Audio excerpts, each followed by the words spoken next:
Today on Coffee and Crusade, we kick off the debut of our channel and our new show by asking the question: Is America a Christian nation? Of course it is, and I'll explain why. We'll talk about what's in store for 2026 with Invictus Templar in terms of product releases and what you can expect from us. And also, the suppressor market is booming, but there's a lot of misleading information and speculation. Open carry is almost always a mistake, so I'll give you my not so hot take on that. And we're going to talk a little bit about Canada today. And in our very first Is That Heresy, we'll address the claim that Christians cannot support ICE. And I have a feeling that there's going to be a lot of those if you are Christian conundrums. All that today and some more on the premiere episode of Coffee and Crusade.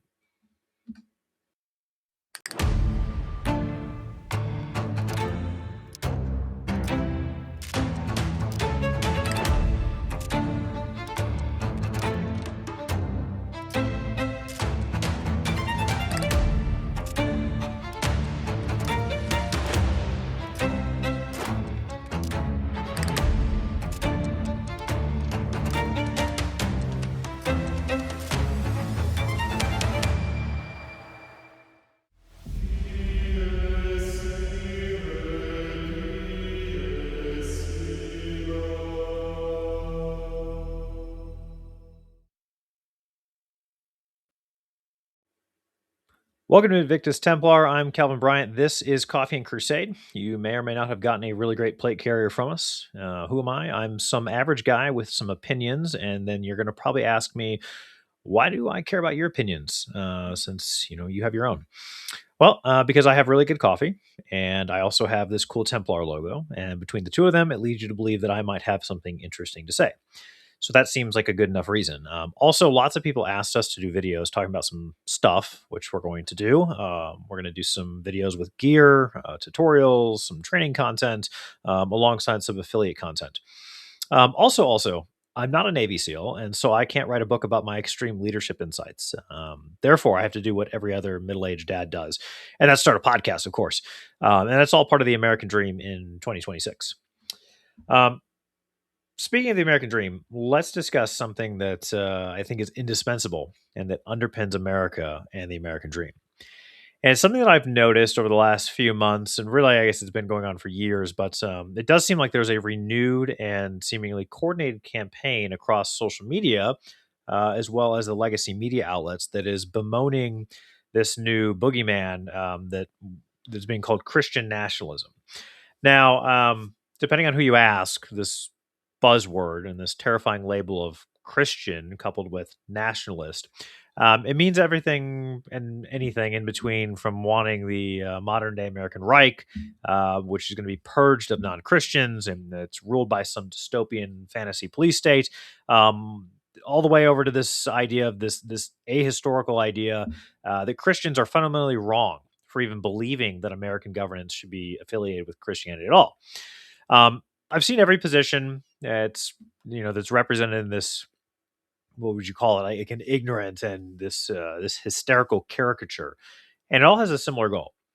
That goal is to diminish and erase, to discredit through emotional blackmail and gaslighting the fundamental truth that America is, by every historical metric, a Christian nation. America is a Christian nation. It should be a Christian nation. In fact, we are blessed that it's a Christian nation. And I would argue that the world is a better place because we are a Christian nation. Now, some of the common objections, and I can't go through all of them, of course, but some common objections and some that you've seen, they go something like this.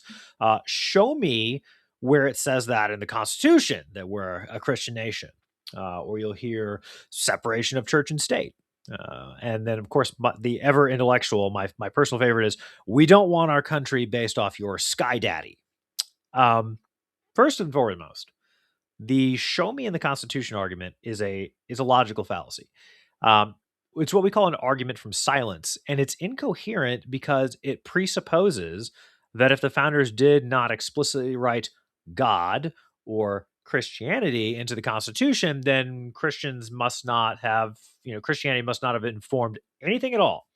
We're expected to believe, and this is what they want you to take away from this, is that our values, particularly our rights, emerged from a vacuum.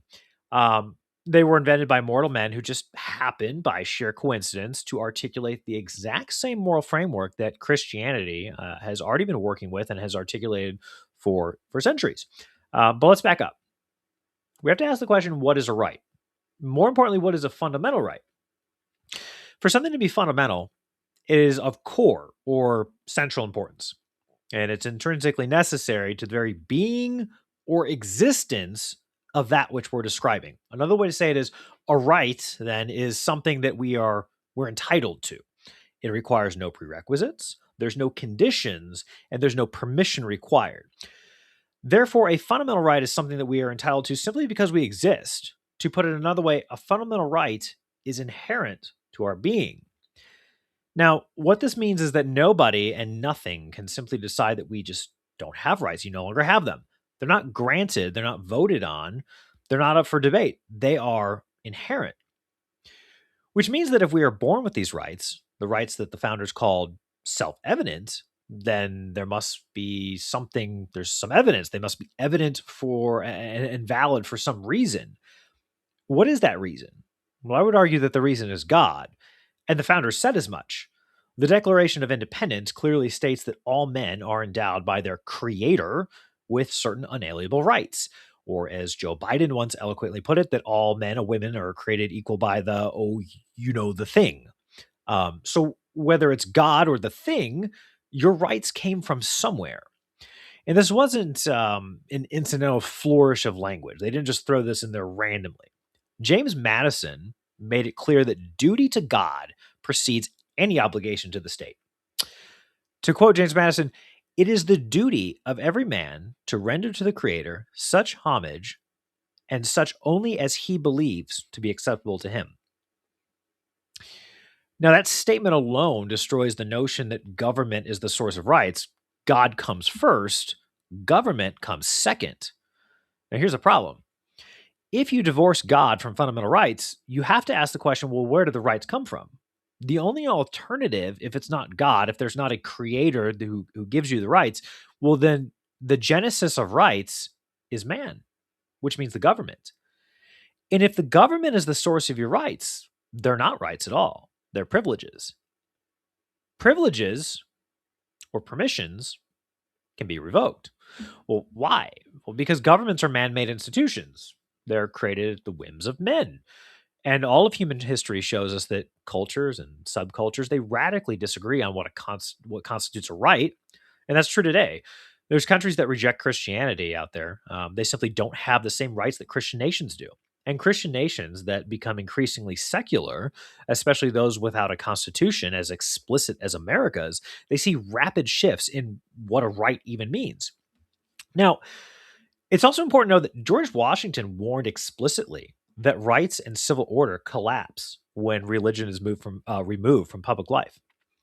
To quote Washington, of all the dispositions and habits which lead to political prosperity, religion and morality are indispensable supports.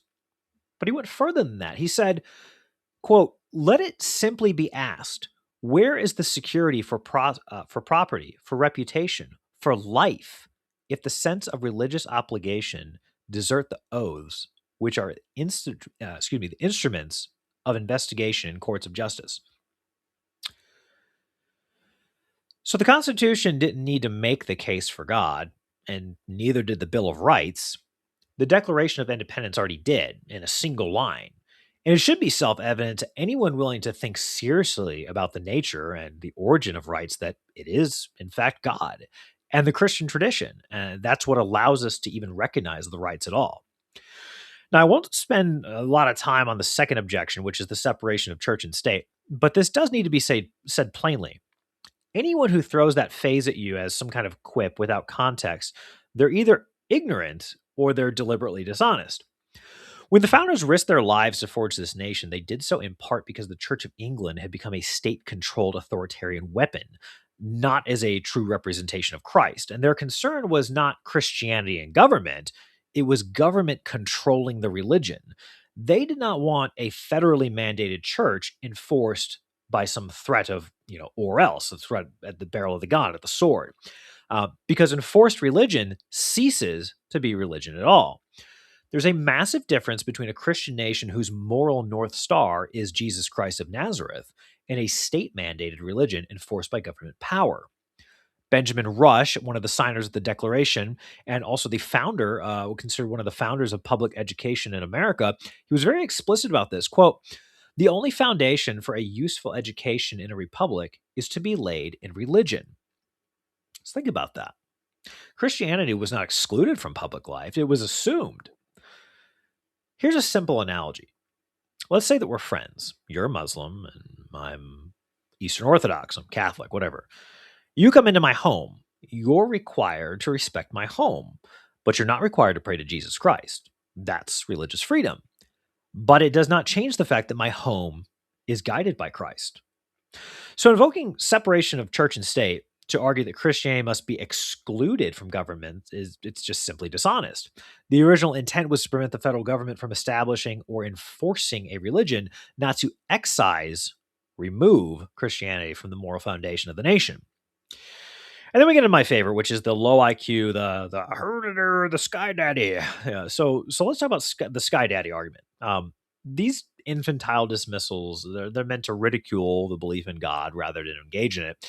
And most of the people, the atheists who use this line, they've never seriously wrestled with the evidence of God's existence, let alone the philosophical implications of there being no divine source of being itself. Instead, they rely on mockery as a substitute for argument. They gaslight believers into questioning their faith, or at least that's what they try to do. It's essentially, in my mind, the intellectual equivalent of saying, "Well, you're just too stupid to engage with." But there's a problem with that tactic. Two problems actually. First, and most obvious to Christians, God exists whether you believe in Him or not, and reality just doesn't really care about your preferences. But setting that aside, let's meet the argument outside of the supernatural. Let's meet it in the founding of the country itself. If the founders were not creating a nation grounded in God, Christian belief, and rights derived from being made in God's image, then you need to deal with John Adams. And John Adams didn't mince words. In fact, it's one of my favorite quotes. To quote John Adams, our Constitution was made only for a moral and religious people. It is wholly inadequate to the government of any other. Now, he didn't say it's somewhat flawed or less effective. What he said was wholly inadequate. And Adams wasn't talking about religion in the abstract. Religions contradict one another, and Christianity was the moral framework assumed by the founding generation. America's system of government is suited only for a religious Christian people, and it is wholly unsuited for any other. Well, why is that? Well, because the Constitution is nothing more than a social contract. And the further that society drifts from Christian values, the more that contract conflicts with the beliefs of the people living under it. When you secularize a nation, when you dilute the shared values, well, you reject the foundation upon which the system was built. The system begins to collapse on itself. So here's my message. This is a pretty strong message, I suppose, for the first monologue. It's really kind of presumptuous in a way that anyone taking a brand new podcast, small business. But here's the message, and this should be the message of every Christian. If you deny God, if you deny the Christian foundation of this country, if you deny the source of our rights and you insist that America is merely a secular project to be reshaped by whatever cultural whim dominates the moment, then there's two things I have to say to you. First, I pray that you repent. I hear that I pray that you hear the gospel of Jesus Christ, and I pray that you accept the grace offered to you. But if you refuse, if you insist on the continued secularization and erosion of this nation, the message is simple: leave. We do not share values. We do not share first principles. A nation cannot exist without a shared moral foundation. It just can't.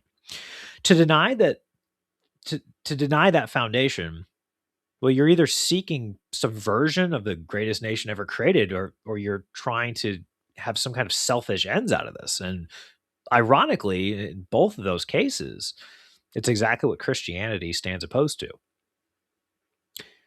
And with that, let's talk tactics and let's get left of bang.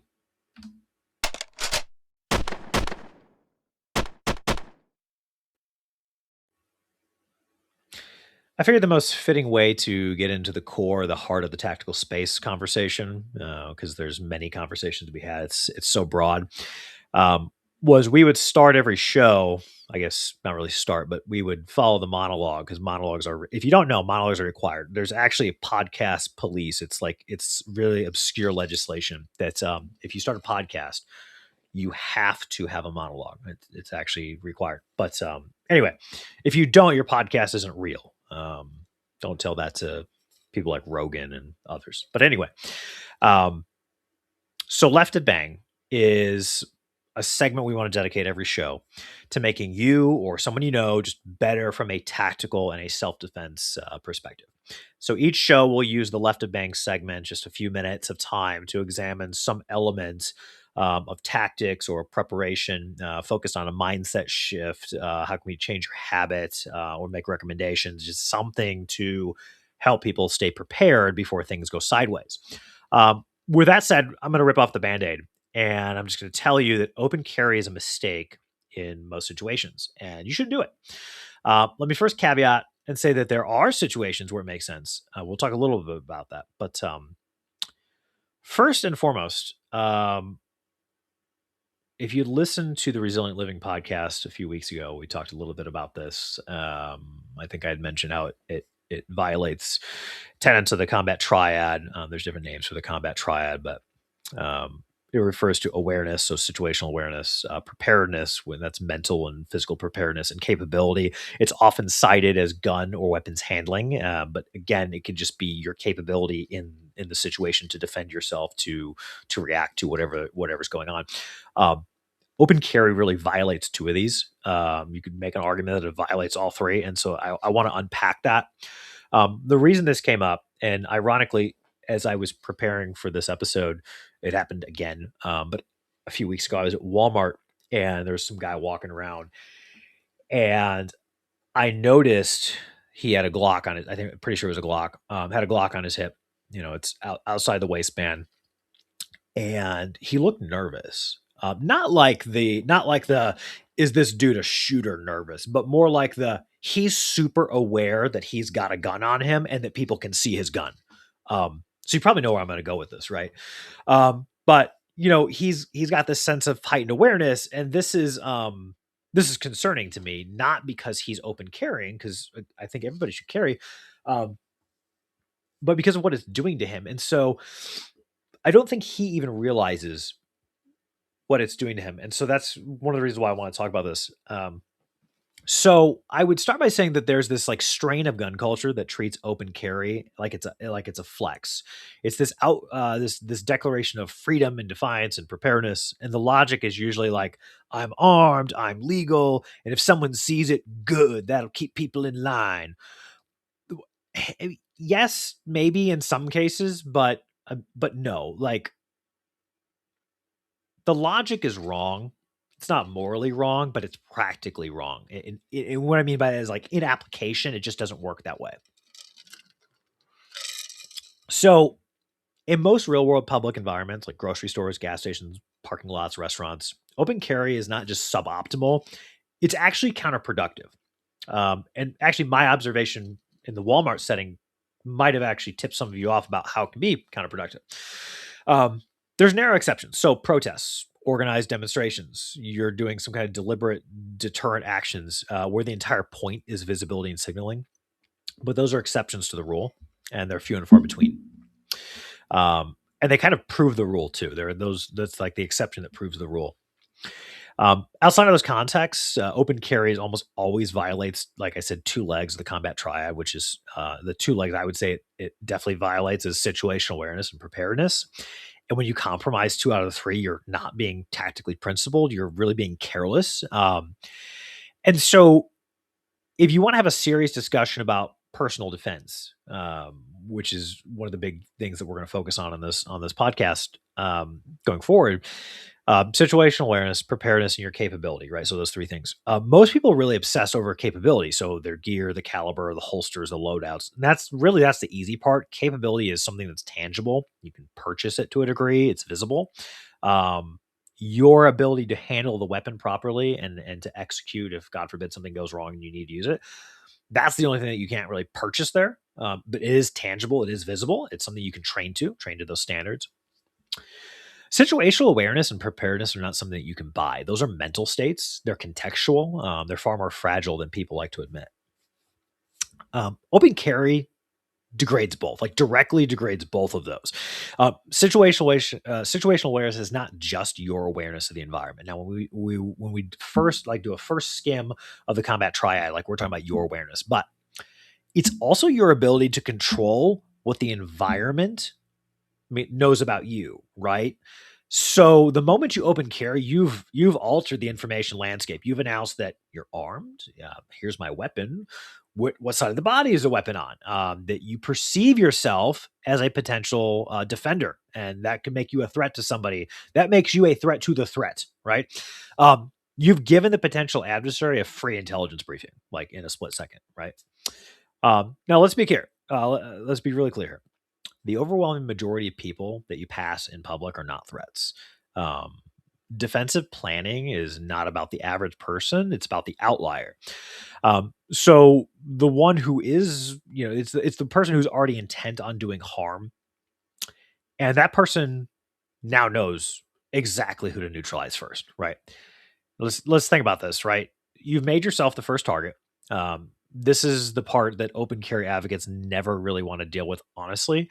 If violence breaks out, the openly armed individual is priority target number one for the bad guy if the bad guy isn't just an idiot, right? It's not because you're scary. It's not because you're intimidating. It's because you're the only visible obstacle. You don't deter a committed attacker by advertising your presence. You incentivize them to act first, faster, and more violently. Concealed carry preserves ambiguity, right? But open carry just eliminates it. You've removed surprise. You've removed uncertainty. You've removed the attacker's need to guess. Like if they have to figure out where they're going to shoot first, where they're going to stab first, whatever, like they're looking at you. And that's a tactical, that's a massive tactical concession that you should not make unless you absolutely have to. Also, preparedness is not just having a gun. So it's not just the possession of a firearm. The I'm prepared because I'm armed, and that's incomplete. Preparedness means like timing, positioning, discretion, the ability to choose when to act. Open carry gives you a tool, but it strips you of initiative. Like, yes, you're armed, but you're not prepared in the way that most people imagine. Because preparedness without discretion, it's telegraphed intent, right? You can have a boxer who does much training as they could possibly do, right? But if the boxer telegraphs their move and the opponent sees the move is wasted. And the opponent is now going to change his tactics or his movement, right? So in that split second, if he telegraphs that he is about to do a hook or whatever, the opponent now knows that, and the opponent's going to react to that. So, if things are going badly, like there's no way you're going to prepare for an ambush if you've already told everybody where the ambush target is, right? And if you don't believe me, if you're not with me on this, then I would say that's fine. You do whatever you want, right? But I would say think of all the videos that are all over the internet. You can find these anywhere. All the law enforcement officers that are in some sort of confrontation with an offender, and there's a third party, usually it's like an accomplice to the offender, whatever. They come up from behind or to the side of the officer and they attempt to disarm the officer. Now, of course, like as a police officer, that person is like already highlighted as the person with the gun. Like you might say like, well, the officer is already in the confrontation. There's no element of surprise left. Like, sure. But setting that aside, the very fact the officer is skylined by the nature of being an officer and having a gun means that the perpetrator knows exactly what his options are to address that threat. Like the perpetrator doesn't see the officer with the gun and they're like, I wonder what this officer could do to me if I become violent. Like, well, they know the officer has like a taser there. He might have a baton, but they definitely know like, oh, that's a gun, right? And this is why you see like videos in the UK. The UK has fallen, right? It's a failed state, but That's why you see videos in the UK of people who they're not afraid of the police because the police don't carry guns. They carry like flowers or something or like paper towel rolls. I don't know. They're like beating them like a dog. Like, no, no, don't do that.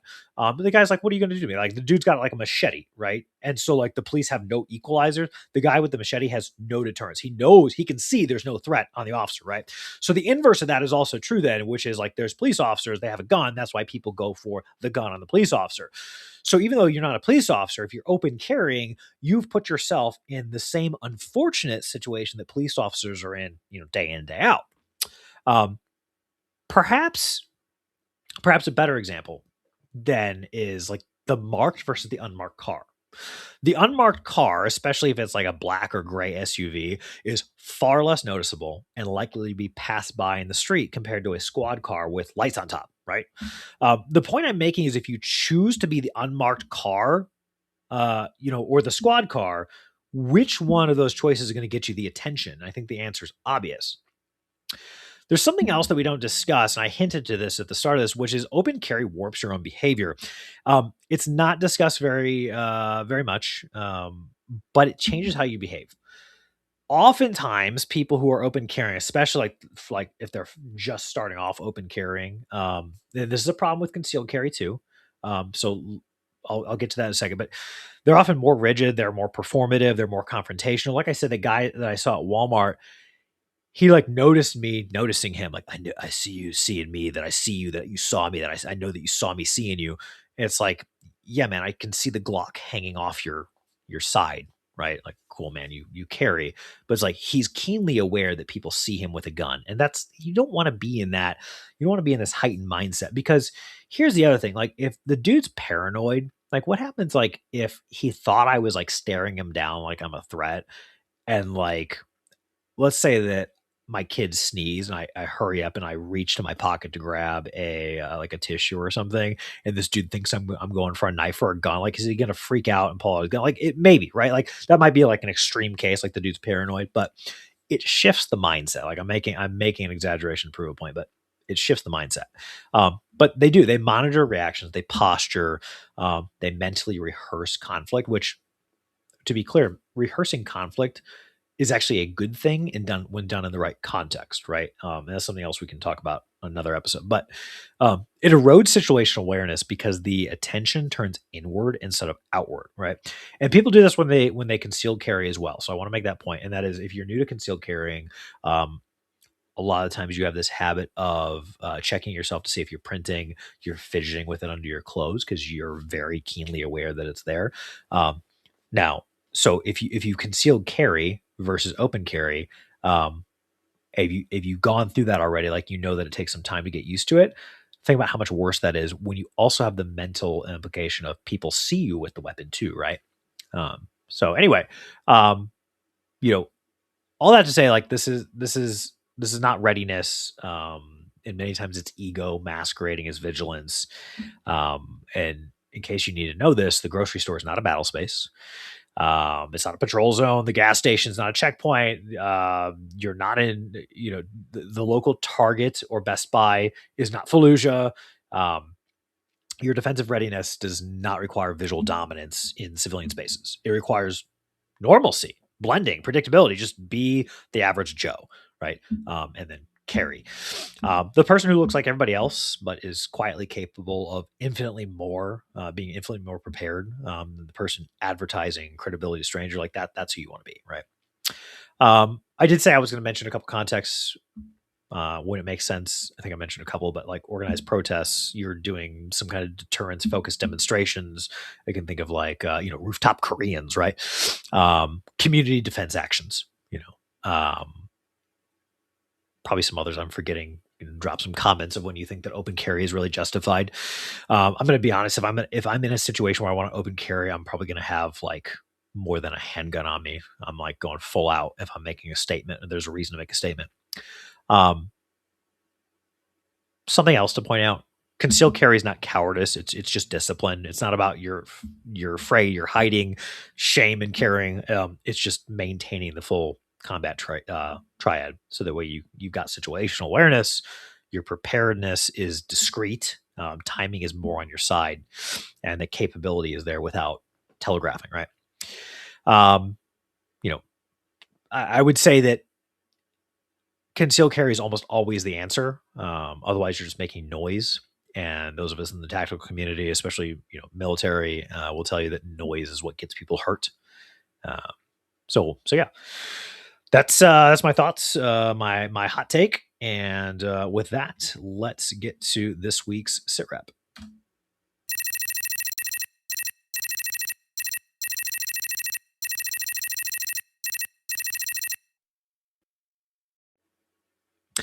All right. What's a better way to start off the new year than to talk about what your support is helping us do? So, I want to do a quick recap of 2025. 2025, we launched the Invictus Pattern Mark One Modular Plate Carrier Suite. That's a lot of words to say we launched a cool plate carrier. It's a flagship product that followed many months of doing market research. Specifically, we focused our research on law enforcement, active duty veterans, military communities. And you guys told us what you liked and what you didn't like about your plate carrier. And as a result, we built something that since the spring of last year, we're coming up on a year since releasing it, had no negative reviews at all. We had like one that had like a production issue. We replaced it, we've had one person to date exchange a plate carrier, and it was because there was a miscommunication on the type of plates that they had and whether or not that would fit. And their plates were a legacy, like just big rectangle plates. They didn't fit in the carrier because it's made for SAPI shooter cuts, things like that. But anyway, nobody's returned it except for a missing or a incorrect fit, which is awesome, right? So only positive feedbacks and more suggestions. So the feedback that we've gotten was like, "Hey, this thing is great. What if it also did this?" And so we take those suggestions very seriously. We've got some stuff coming up, which is kind of what I want to talk about. So if you haven't seen our plate carrier, it's fully modular, ambidextrous shoulder, ambidextrous cummerbund, quick release. It's got cable management. It's got a YKK based zipper system on the back, so you can put backpacks on it. Hydration. It's got a interchangeable placard system that has 3 different sets of inserts and elastics, so it does all kinds of different stuff. Really, just making it a lot easier for you to train, go to the range, or respond to emergency situations. We also released the Armiger Mark One belt system. It wasn't anything novel. It was basically a solution to a common problem. There are a lot of people who didn't want Gucci belts, and they said like, "Hey, I like this basic belt design, but it's kind of wonky because it was made poorly." And so we were like, "Okay, cool. Like, let's combine some of these features that people really like into a belt system, make it affordable, and get it out to people." And so it's again been a lot of great feedback on that. We've got a new system in development to kind of take it up a notch for some people who want to invest a little bit more money in a kind of a more, I guess you call it like a pro tier, but more to follow on that.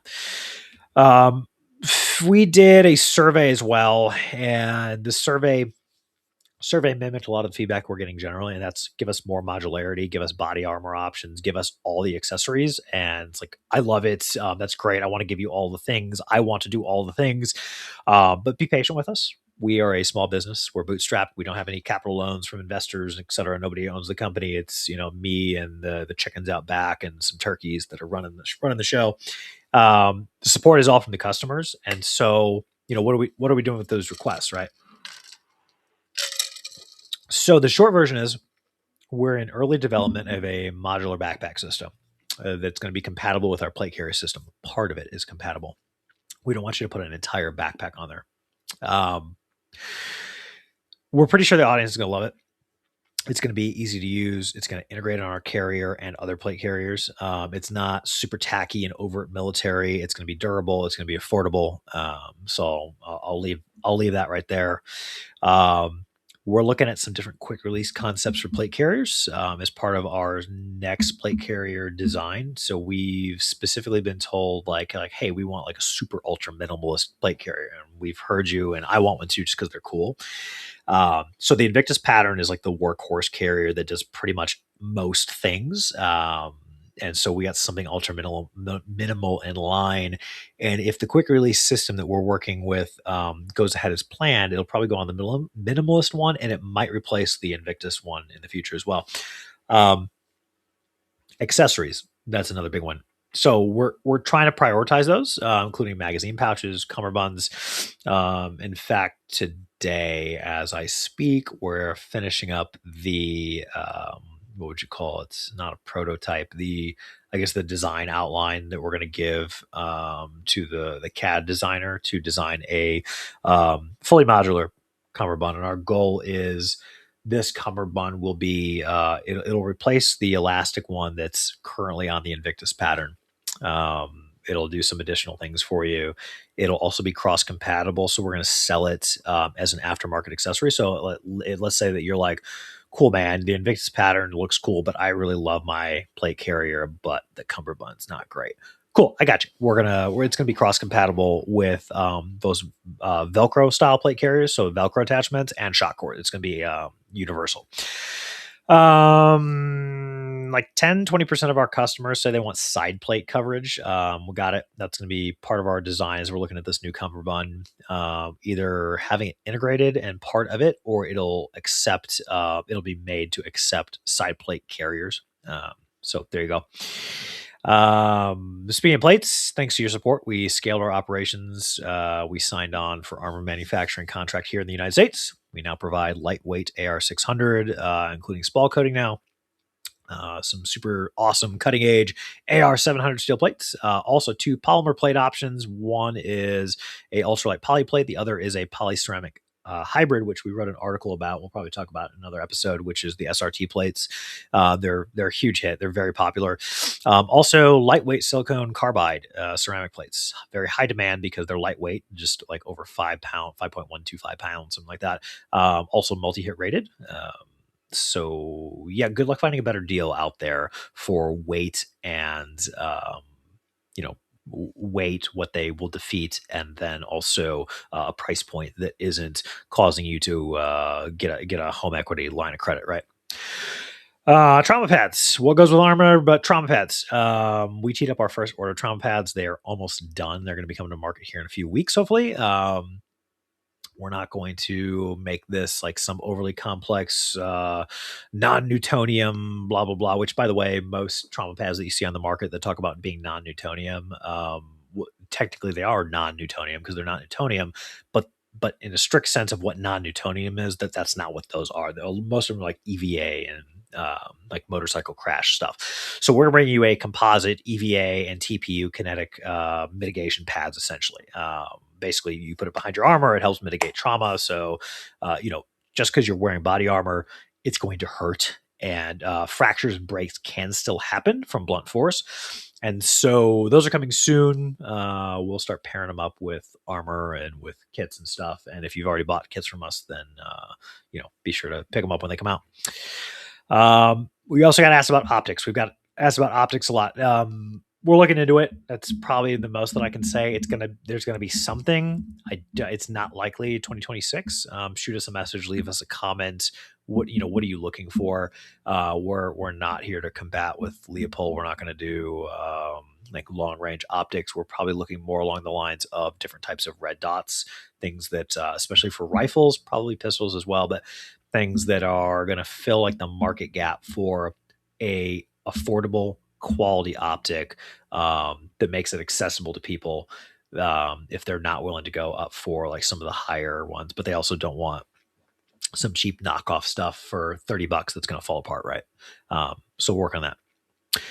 All right, so story number 2 that I want to talk about is 2026 is like the year of the suppressor. I'm going to get some suppressors this year. If you watch SHOT Show, then I'm, some of the stuff that I want to talk about, probably not today, but a lot of cool stuff was unveiled at SHOT Show, really proving that's the year of the suppressor. So have fun with that. But it's kind of like low hanging fruit. And unless you've been living under a rock, you know that the tax on NFA items, specifically suppressors and SBRs, it was reduced to a whopping $0. And that was done just in time for the SHOT Show this year. It revealed all kinds of cool stuff. I'm not a suppressor junkie. I don't know a lot about them. In fact, some of the guys I know that sell suppressors or run them both, I've asked them the same dumb questions more than once because I'm just thick-headed and I can't remember things. But what I tell you, up front, what do I know about suppressors? They can get hot. I think it'd be really expensive. And so probably not today, but in the future, we're going to talk about some of the ones that, while they don't get hot and they're maybe not as expensive, which is really cool for me because I'm in the market for some, maybe cool for you as well. Um, Instead of talking about like what the cool suppressors are today, why you should buy one, which I do have some reasons why you should, other than like cool factor and stuff like that. But over the last few weeks, you've probably seen some headlines and thumbnails. I've seen them, so you've probably seen like stuff like breaking unanimous Supreme Court suppressor ruling and DOJ flipped, everything changed, the NFA is dead, and all this other stuff. Unless something changed today, when I was, writing this up. Um, there's no new ruling that changed suppressor laws. It didn't happen. I was making, molten lava cake last night, so unless that's when this broke, and I just haven't bothered to look today because I was busy, it didn't happen, right? So here's what's actually going on, as far as I'm aware. I'm not a lawyer. This is not legal advice. This is just what I'm aware of to cut you through the mess, and you don't have to go watch a 30-minute video on the state of suppressors. There's no new opinion that legalizes them everywhere, struck down NFA, ended registration, removed federal regulation, or banned them either. Like, there's nobody saying they're like, oh, 9-0 decision just dropped and they're all banned. Like, none of that. It's all clickbait garbage. The DOJ flip that people are talking about is the Department of Justice changed its argument about suppressors in court. So historically, they said that they're not protected by the Second Amendment, and the DOJ then flipped and said, effectively, suppressors may fall under Second Amendment protection, but the federal government can still regulate them. It's a shift in legal strategy. It's not a ruling, and it's not the law. The courts are still deciding what to do with this. The real legal fight was the NFA tax, and originally they justified it as a tax law. That's why your suppressors required a $200 tax stamp. It was basically the government saying like, oh, well, the Constitution says that we can regulate commerce and we can make taxes on things, and so therefore we'll regulate it via a tax. But with the tax gone, the argument is like, hey, if you're not taxing it, you have no authority to regulate because it's not a tax anymore. So that's really where it's at. The government is still saying that like NFA is still valid under other powers like the Commerce Clause, and that regulation can still exist even if the tax is zero. But the courts are not settled. So they've declined to take up some of the NFA related cases. They've allowed lower court rulings to stand for now. It's not endorsement or rejection. It's like legal caution. To be clear, it's all infringement. Like, all the infringements are still in effect. I'm sorry to tell you that. All the infringements are in effect. There's no new infringements. They're trying to figure out how to keep their infringements because that's what government does. You give government something and they're never going to give it back. So this is like the biggest uphill battle anyway, but at least there's no tax on it as of right now. Anyone saying otherwise, they're either confused or they're lying for clicks. So yeah, if you've had to see the clickbait like I did, then sorry. Anyway, yeah, no overnight freedom wins, no immediate changes. Infringements are still infringements.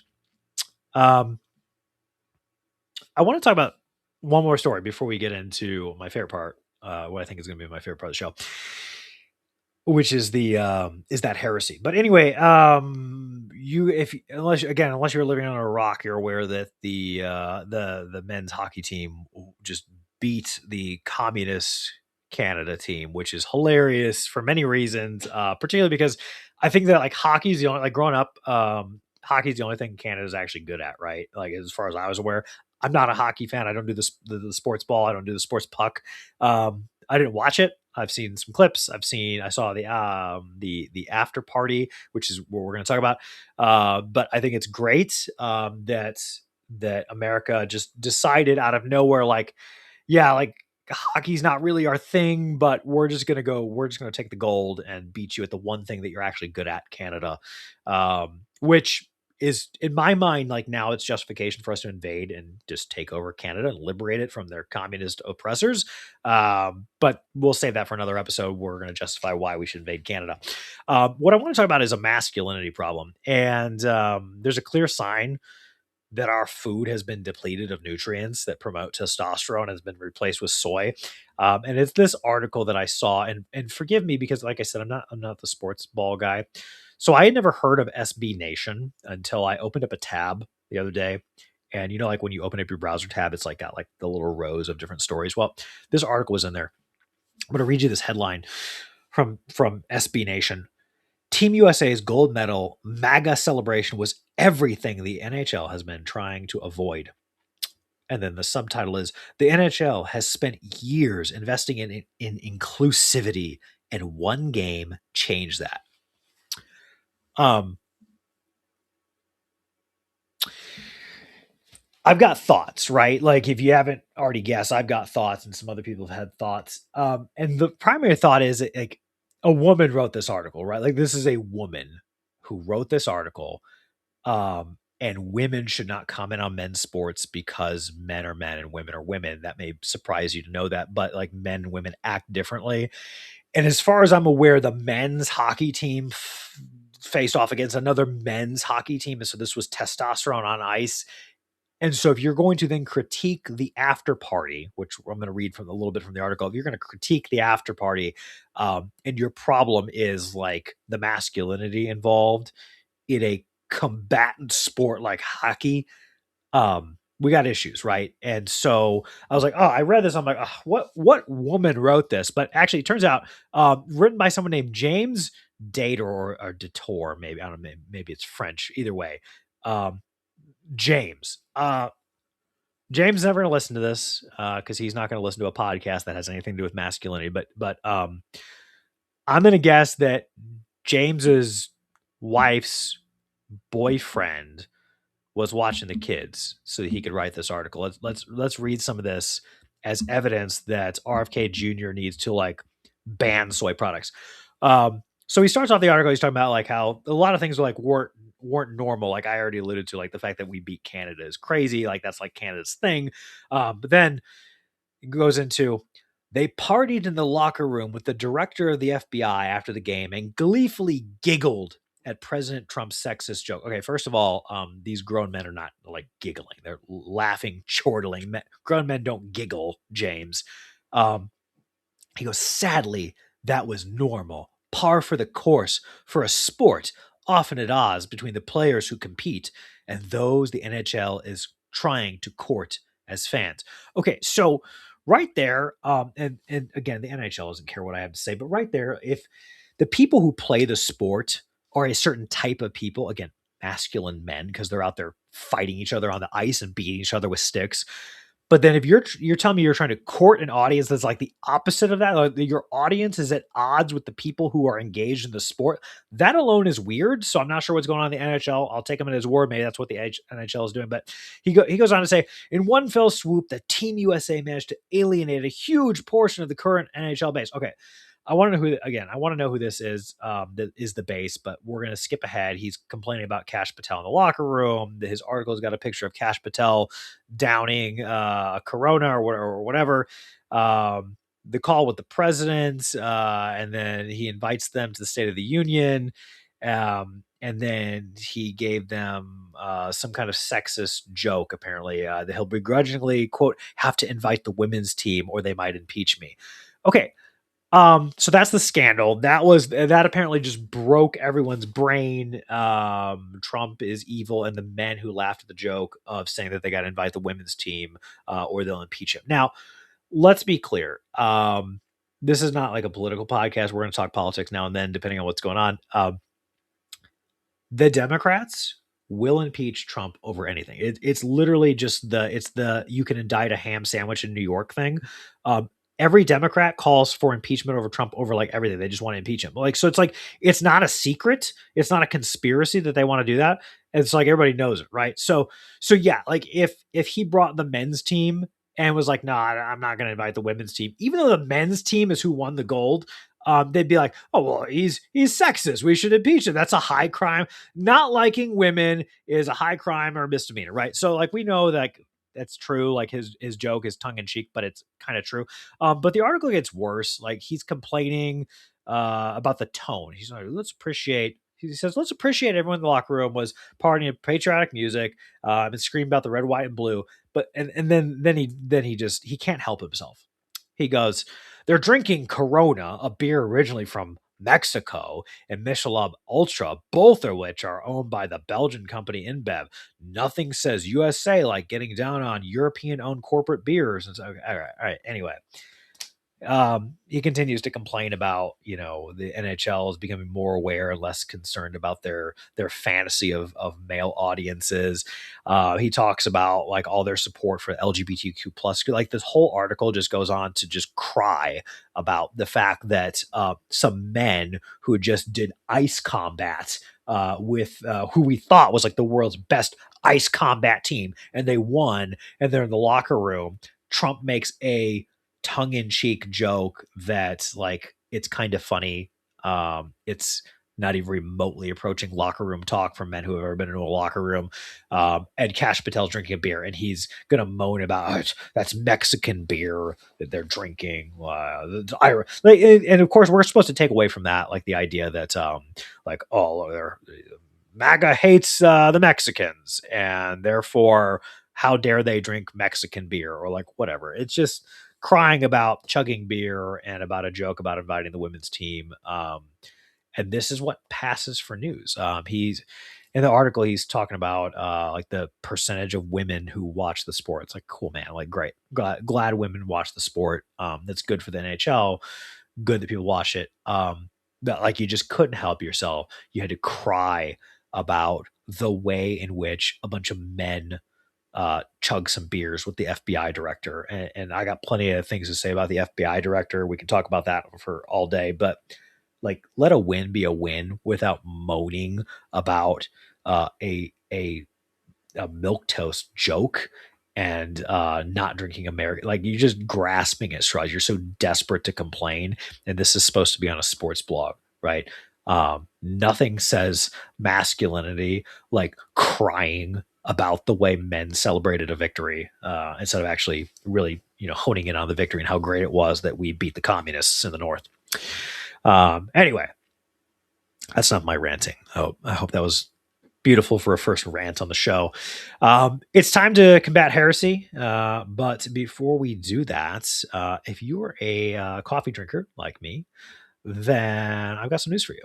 Maybe you're like me years ago. You don't drink coffee because you thought it tasted awful unless it was loaded with sugar or syrups. And it turns out coffee doesn't have to be an acquired taste, and coffee shouldn't need to be drowned in syrup to make it enjoyable. And that's why every day, usually twice a day, I enjoy our very own Coffee and Crusade small batch organic artisan roasted coffee. I know that's a lot, right? So we did the cliche thing. We're a veteran-owned brand with coffee. But we did it differently. No artificial flavors or ingredients, no mass production. It's only organically sourced from sustainable, and it's mostly family-owned farms. Coffee and Crusade is true batch roasted by a master roaster with nearly 2 decades of roasting experience, and each blend is handcrafted by Invictus Templar.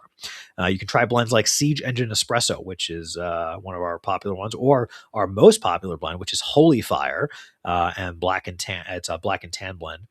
And even better, $1 from every bag goes back to charities that glorify God, such as caring for veterans, protecting the unborn, and defending our fundamental rights. Ironically, that's what we talked about the monologue, and Second Amendment advocacy. So what are you waiting for? Try the coffee that gets us up and keeps us moving in the morning. Coffee the way that God intended, all natural, fresh, and give back to others. Try Coffee and Crusade at invictustemplar.com. That's invictustemplar.com. Coffee and Crusade. Now let's dive in, and we're going to find out, is that heresy?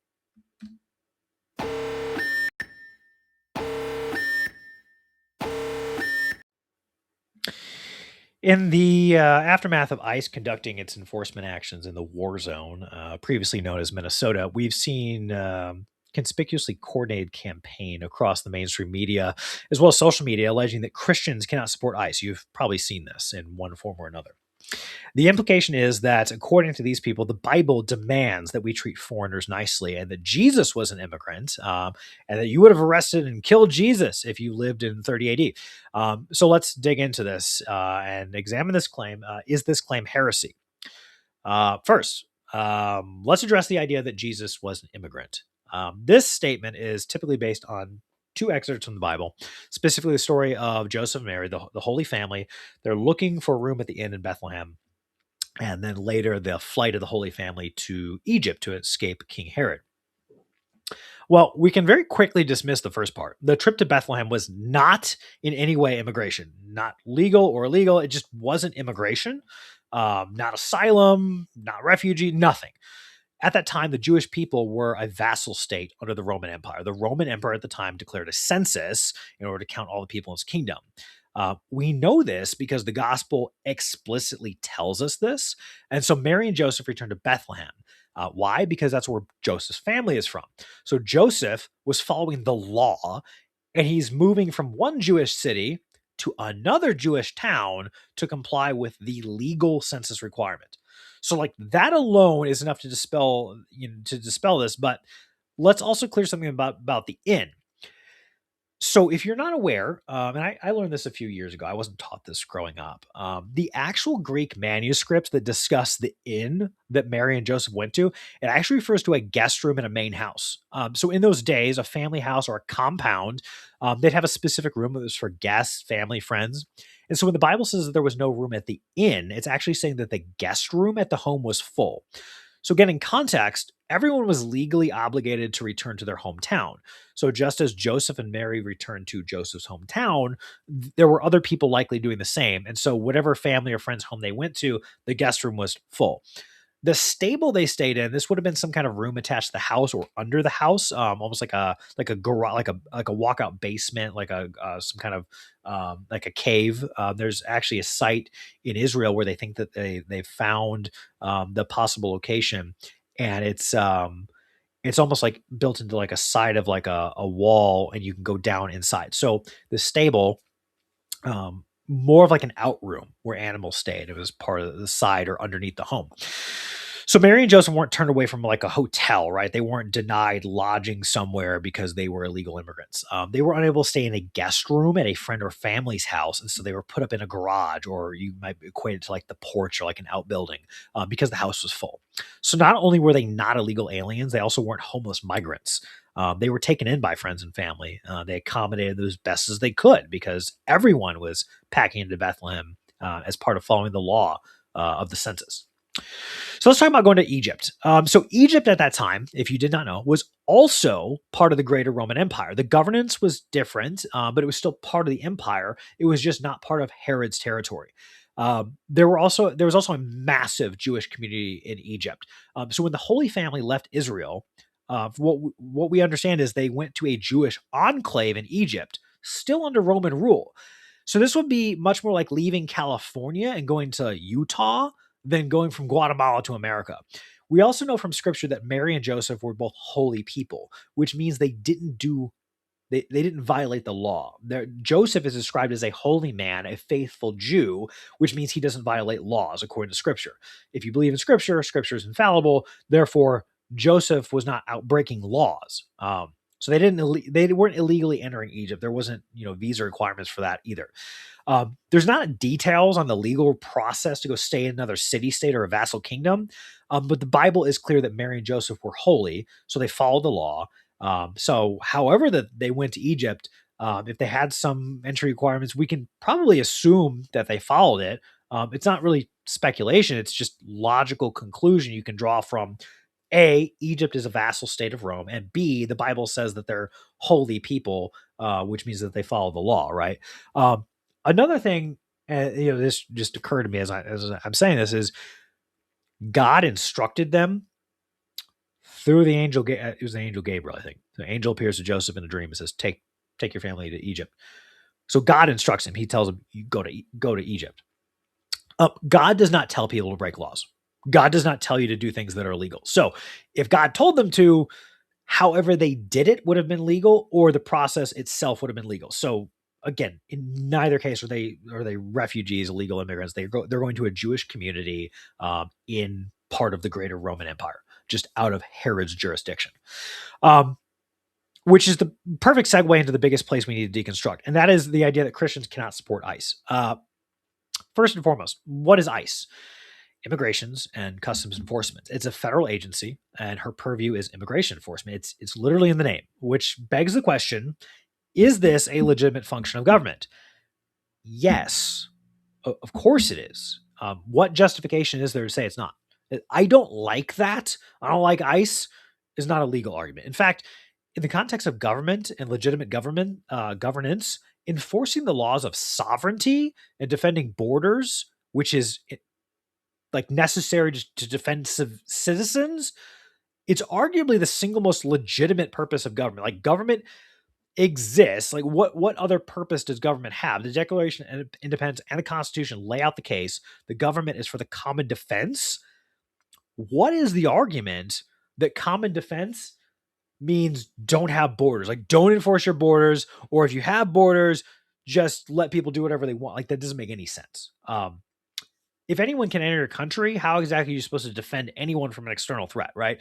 So without a border, you can't even define an external threat. Like what is an external threat if you don't have borders? So ICE as a federal agency, it's like whether you like it or not, it's a legitimate function of government. It just is, unless you can make a better argument. But I've not heard one to date. I'm not here to litigate individual actions by ICE or ICE agents, so we can just set that aside. Don't like, oh, what about this? What about the way they did this? Like, set that aside. Let's just talk about legitimacy here. There's like just no coherent argument against the legitimacy of border enforcement. So now to the point, the claims that Christians can't support ICE because we must accept foreigners is based on just awful misrepresentation of the Old Testament when it references welcoming the foreigner.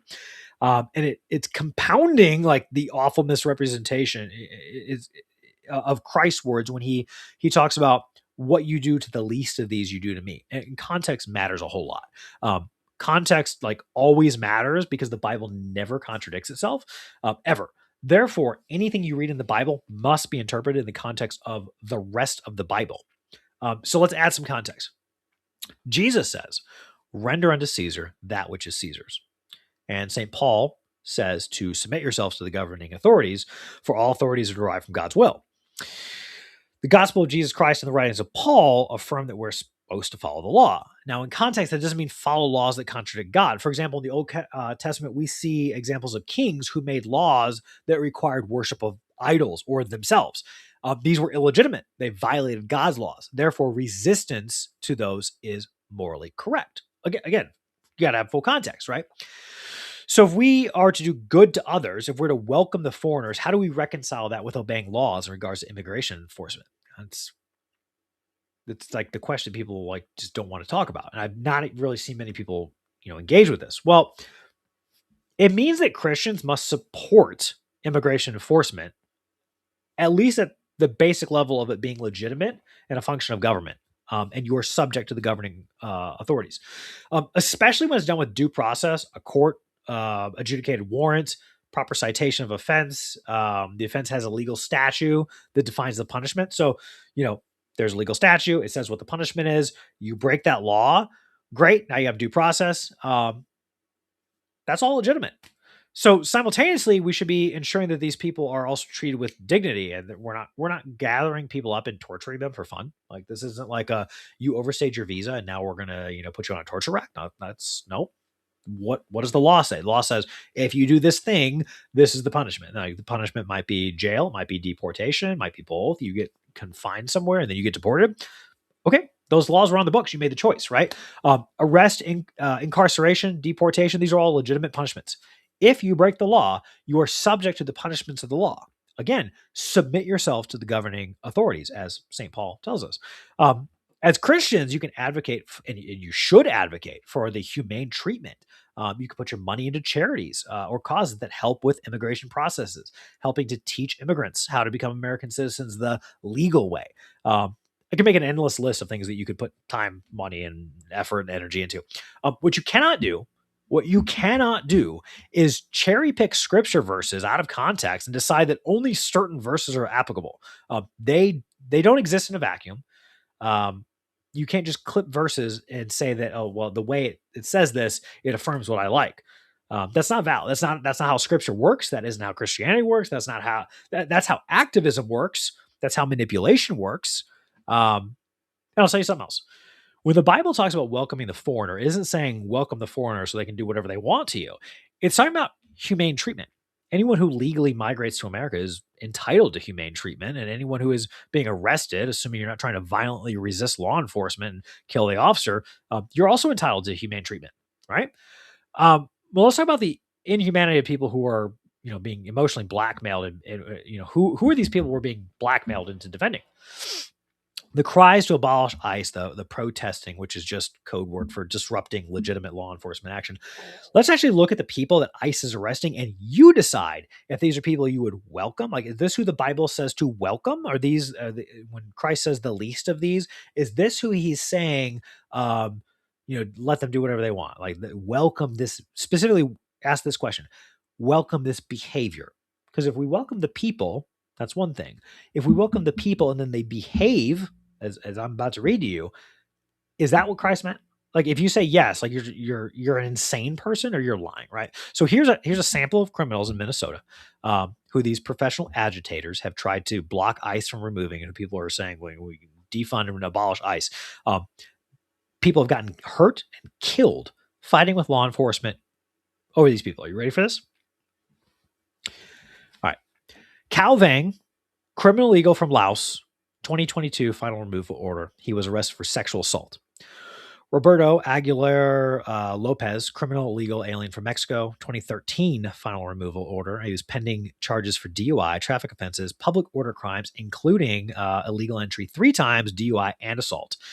Lin Li or Lai, criminal illegal from China. She was arrested for trying to procure a minor for prostitution.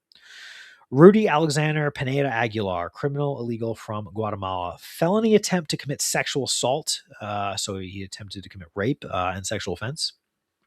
Vong Zhong, criminal illegal from Laos, 2005, final removal order, 2 DUIs, sexual assault, kidnapping a minor to sexual assault.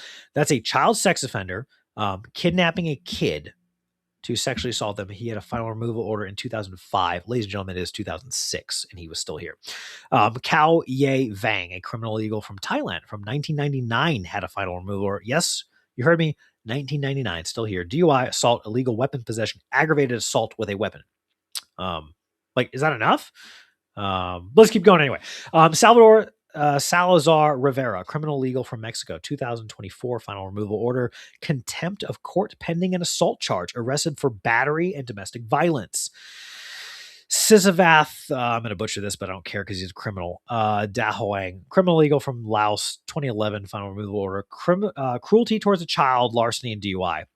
Jacobus Lodovicus Janus van Rensburg, something like that. Anyway, criminal legal alien from South Africa, aggravated assault with a weapon, assault, and DUI.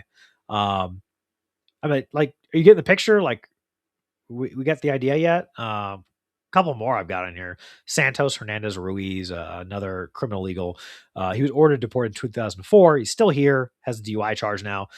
Som Pathim, criminal legal from Laos. Again, this is another old final removal order, 1998. Yeah, 1998. Some of you may not have been born. Arrested. He was supposed to be deported for selling cocaine. This is a good one. Fauci Nasir Salah, criminal illegal from Somalia, 2017 final removal order for dangerous drugs and property damage crimes. And last but not least, Luis Jamie Pena Sanchez, illegal from Ecuador, felony assault charge and pending a charge for assault. So I would like anybody with a straight face to tell me, is it Christian to allow these people into our country? Can you show me the passage in scripture, since a lot of people are fond of cherry picking?